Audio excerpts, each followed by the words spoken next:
So in this video, we're going to talk about establishing your church's rhythm of ministry. And so for most church plants who add a worship gathering component, we just discussed establishing the worship gathering, the launch service. Many see that as kind of the birthday of the church when the worship service starts. And so we are now talking about things that you kind of plan for before that launch of the worship gatherings and things you've been working on as far as defining what your rhythm as a church is going to be. But after a church gets started, and it's now time to think through what are the different ministries that we're going to have, and what is it that we're going to ask our people to do. So that's actually the question for today: is what will your church do? And so there are a lot of factors that go into this, and we're going to discuss those factors actually toward the end of this video. But I want to just discuss kind of establishing a rhythm for your church, and basically asking what do you want people to do on a regular basis in the life of your church. Do you want them to be a part and participate in the worship services on Sunday morning or Saturday night, whenever your services are? Do you want them to be part of Sunday school classes, small groups, service opportunities, kids ministries, evangelism, all those type of things that go into the life of a church? Each church gets to decide how they kind of customize and do church the way that God has called them to do in their particular area. So when you're talking about establishing a rhythm, you're talking about what do you want people to do on a regular basis. Sunday worship gathering, midweek Bible study at the church, or like for our church, we have community groups that meet in different nights of the week in different homes here in our community. And so, do you want people to be a part of those groups? Do you want people to be a part of some of the community outreach and events that you host? So, what is it that you want people to actually do? So when a person says, I want to be a member of Hope Church, what do I do? Then you can actually say, well, here are the 4 things, or the 3 things, or here are the 5 things that we do as a church. That's what we're talking about, establishing a rhythm. And so there are different things like your personal evangelism and discipleship. Those are different methods of doing ministry. Small groups, whether they meet as a Sunday school class before the worship service on campus, or if they meet in homes or different places throughout the week. Worship gatherings, usually a very key component for churches, except for maybe house churches who kind of combine that small group of worship gathering into the house church meeting.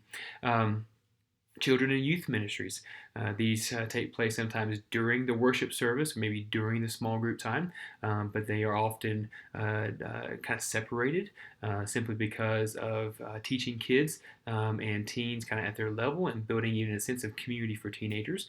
Women and men's ministries, which may or may not happen on Sunday. It may be once a month. There is a ladies' prayer brunch that one of the ladies hosts, or maybe it's a men's outing that somehow helps build community and discipleship.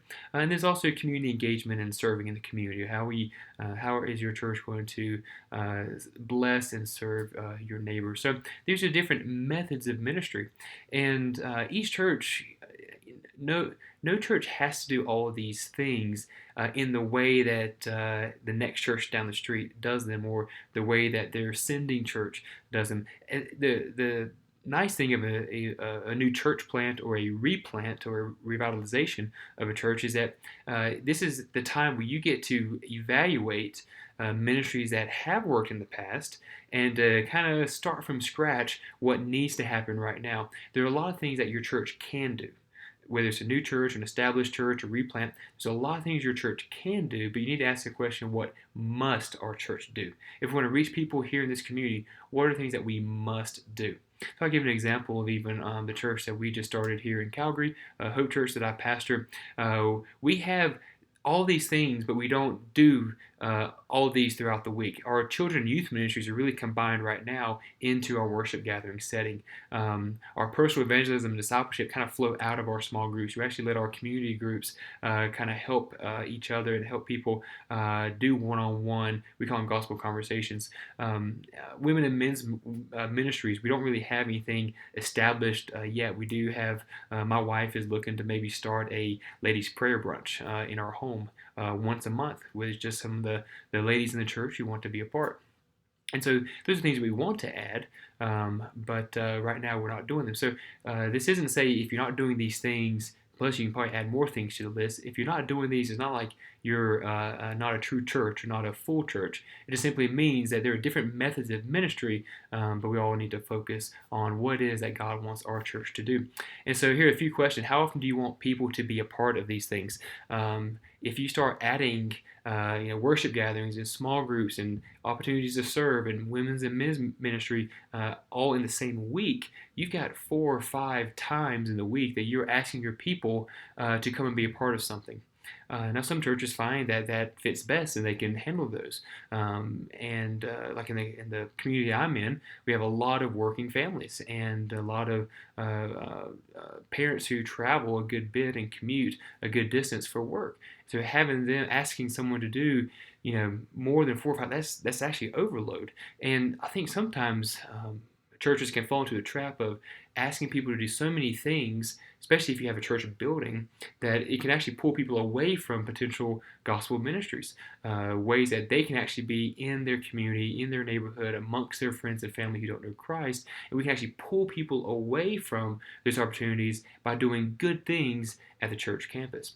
So I would just say, assess your congregation. What is too much for them? So how often do you want people to be a part of these? For us, we have a weekly worship gathering, but our small groups do not meet every week. We coach our group leaders to lead their group to meet 2 to 3 times a month.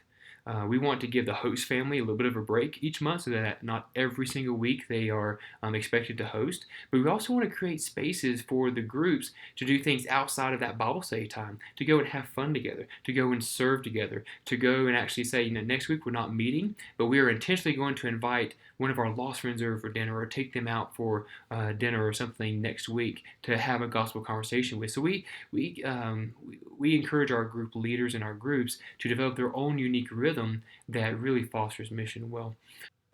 So with community engagement and service, we don't have something every single week that we are asking our people to come and volunteer for that the church is hosting, but we encourage our people to where their passions lie and let them volunteer on their own in many ways and teach them how to have gospel conversations in those natural ways that they are already volunteering. While our church does provide something about once a month that we are saying, hey, let's host this for the community. We're inviting a lot of lost people to. We're engaging a lot of our lost neighbors. We're hosting something fun.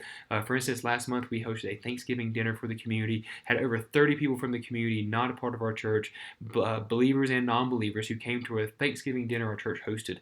And we've had several of those families have actually come and visit our worship gatherings since then. And so there was something simple that we did as a church as a way to engage the community and love and bless our community that we ask our people to be a part of. But we don't do that every single week. That's more of our monthly rhythm. So how often do you want people to be a part of these things? And also, is what you ask people to do helping them follow Christ and fulfill the Great Commission? We can have healthy disciples or busy disciples. And I think if we have healthy disciples, that leads towards multiplication a lot better than just busy disciples in the life of the church. So this is the Great Commission in a diagram format. Now, if you had MI304, the Disciple Making in North America class, I actually cover this in a lot more detail. But basically, when you talk about Great Commission balance, you're looking at what is the Great Commission? Matthew 28:18 through 20. Christ is with his disciples. He says, all power and authority is mine. Go and make disciples of all nations, baptizing them in the name of the Father, Son, Holy Spirit, teaching them to obey all I've commanded. And lo, I'm with you always, even to the end of the age. And so here is Christ's command, the great great commission to his disciples. And the key verb there is to make disciples. And the way that we go about doing that is by going, baptizing, and teaching. And we do that with Christ's power and presence always with us. And so making disciples is the key focus, the main verb, the command of that passage. And the participle verbs or the supporting verbs of how to do that are going, baptizing, teaching. Going, that kind of mission component, the evangelistic component is the how are we going to actually connect with that lost person? What does going look like? Baptizing, though, is that bringing people into gospel community and fellowship. Whenever someone is baptized, they are publicly declaring not only that, yes, I believe God has saved me, I put my faith in Christ, but I'm also committing to the life of the church. And even more specifically, I'm committing to the mission of this local church. I'm committing to this local church fellowship.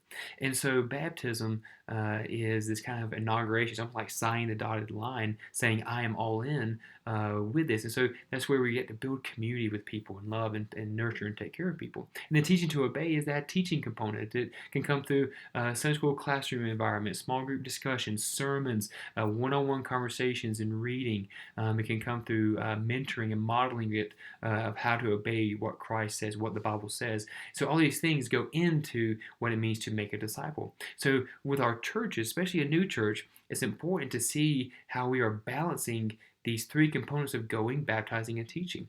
You can have a fully mission-centered church where everything's about going, and sharing the gospel and that sort of thing. But if you're not have a way of actually bringing people into community and teaching them to obey, you're imbalanced. You're missing something. You're not making a complete disciple. You're sharing the faith, evangelizing, but there's no disciple. There's no spiritual growth. This, I believe, is something that kind of hurt the church of years past, where a lot of like evangelistic crusades and things would lead people to Christ, get them saved, so to speak. But churches didn't always know what to do with them other than please come to Sunday school.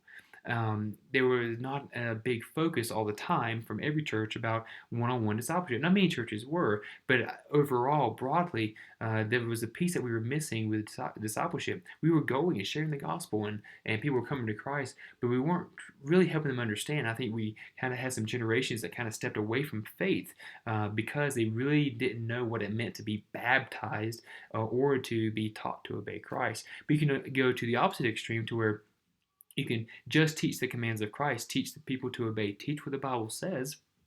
And if you're not actually teaching them to go and take what they're learning out by going, then you also are creating imbalanced disciples. And so when you talk about the rhythm of your church and the methods of ministry, especially as a new church or a replant or a revitalization effort, make sure you're looking at balancing the Great Commission as a whole, looking at all three of those elements, and know that you always have Christ's power and presence with you.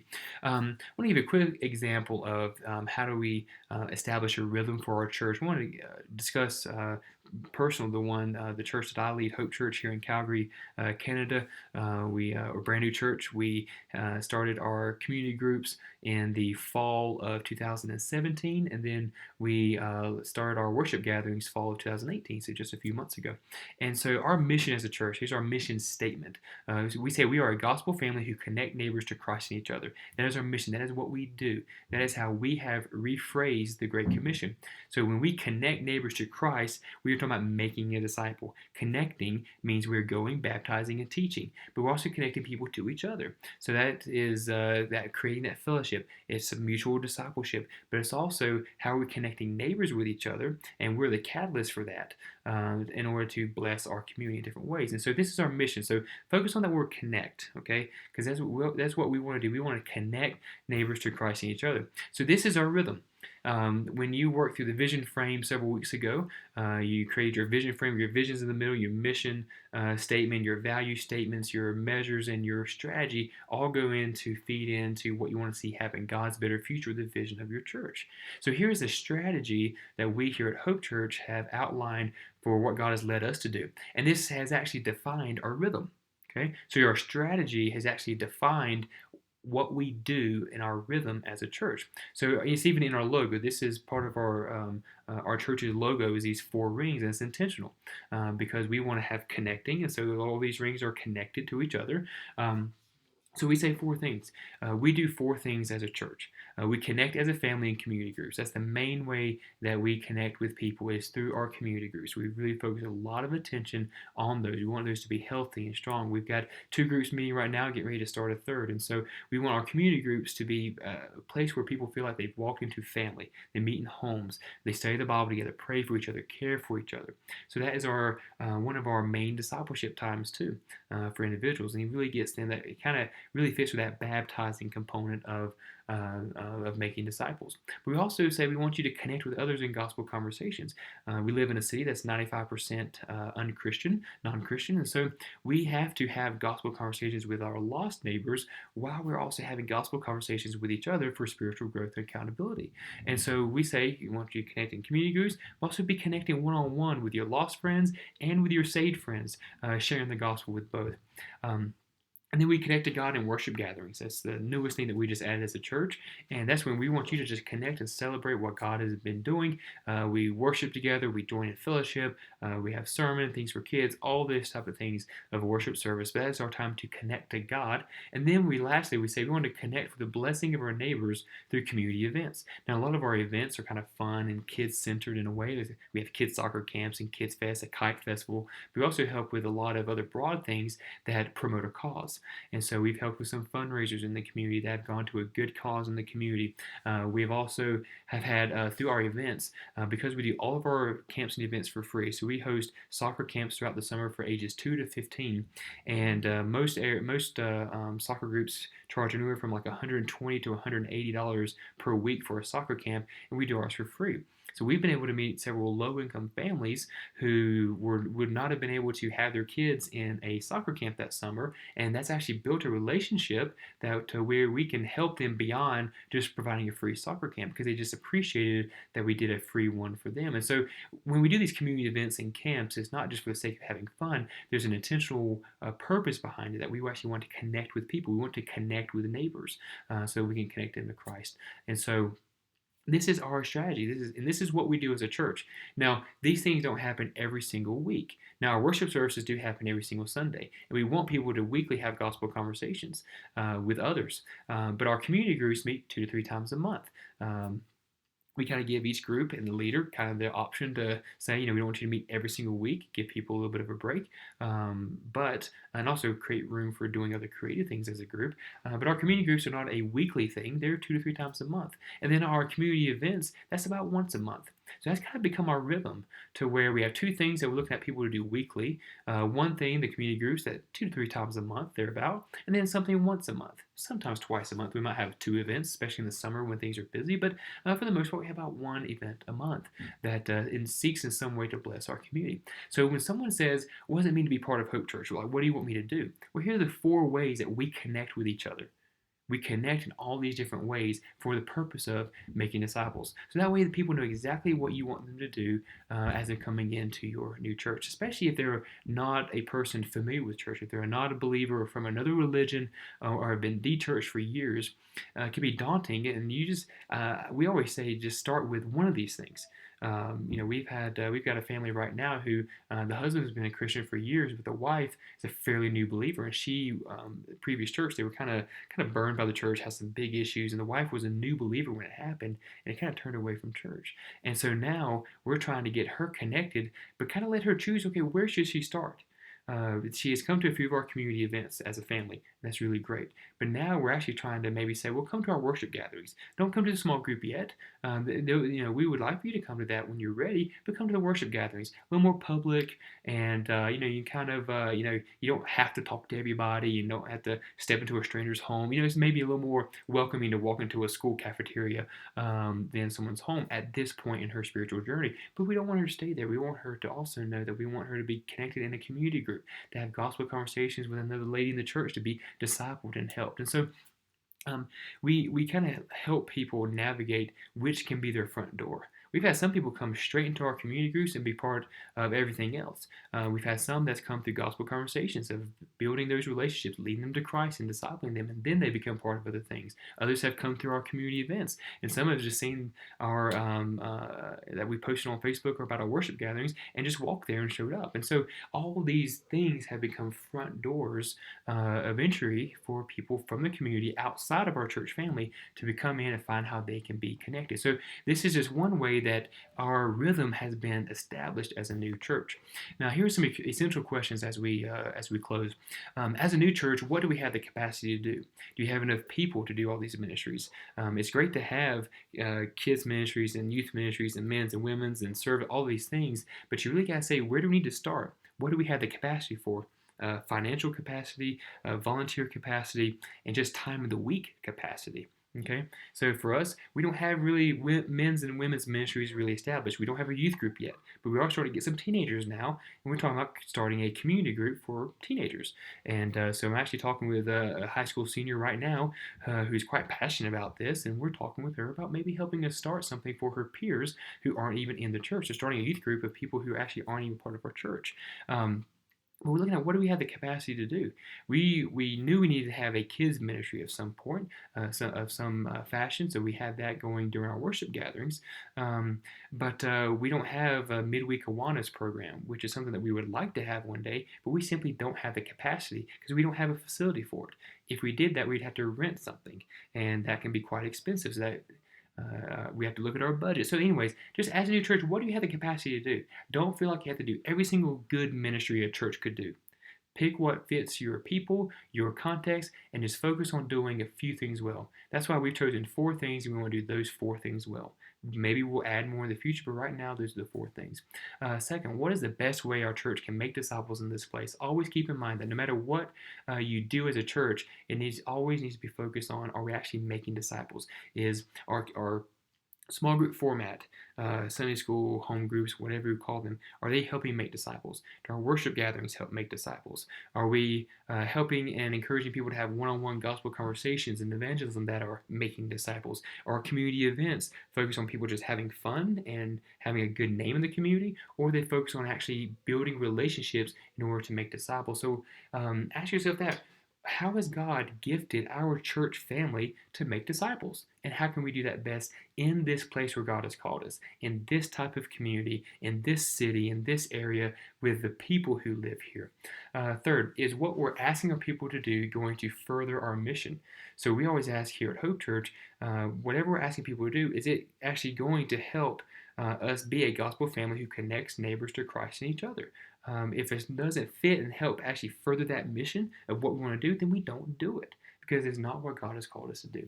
Fourth is what we're doing aligning with our core values. As you look at the core values of your church, is what you're doing aligning and fitting and flowing out of those values. You don't want to do things that go against your values, even though there may be good things, but you want to do things that align with your values. That way there is unity and you can actually assess and measure and evaluate. Do we need to continue doing this? Yes, we value all kinds of ministries. We believe they're all good, but our core values are these 4 things, and whatever we do, because we have a limited capacity, make sure we're doing anything that aligns with our values. Next, do our programs balance gathering and scattering? Okay, there's a great book called the Gathered and Scattered Church. It's been out for a good 9-10 years or so, but it's a great little book about just churches balancing the worship services and the gathering times, worship services, groups, that sort of thing, but also scattering for mission, encouraging people to go out and have regular conversations throughout the week at work in their neighborhood and that sort of thing.